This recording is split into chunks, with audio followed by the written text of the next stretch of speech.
महाराष्ट्र ते ओडिशापर्यंत तयार होणाऱ्या कमी दाबाच्या पट्ट्यामुळे राज्यात पुढील 5 दिवस अवकाळीसह गारपिटीची शक्यता. हवामान विभागानं व्यक्त केला अंदाज. शेतकरी चिंतेत. राज्यातल्या सर्व टोल नाक्यांवर 1 एप्रिलपासून फास्टॅग अनिवार्य. फास्टॅग नसलेल्या 11,800 वाहनांना पहिल्याच दिवशी दंड. 9 लाखांची वसुली.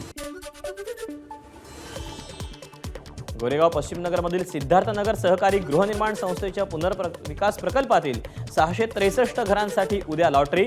7 एप्रिलपासून घराचा ताबापत्र देण्यास सुरुवात. नाशिकच्या अंबड पोलीस ठाण्याच्या हद्दीत सिगारेटच्या किमतीवरून टपरी चालक आणि एका व्यक्तीमध्ये हाणामारी. टपरी चालकानं केलेल्या मारहाणीनंतर विशाल भालेरावचा मृत्यू झाल्याचा संशय. नाशिकमध्ये भरधाव गाडी चालवत रस्त्यावरील गाड्यांना दिली धडक. पोलिसांनी जाब विचारला असता काढला पळ.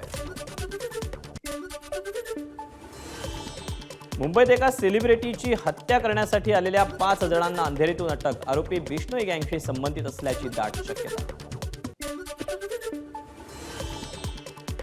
पंतप्रधान नरेंद्र मोदी यांना थायलंडमधील बँकॉकमध्ये गार्ड ऑफ ऑनर. थायलंडच्या पंतप्रधानांनी केलं मोदींचं स्वागत. डोनाल्ड ट्रम्प यांनी जाहीर केलेल्या टेरिफ रेट धोरणाचा परिणाम सोन्याच्या दरावर. सोन्याच्या दरात 700 रुपयांची वाढ.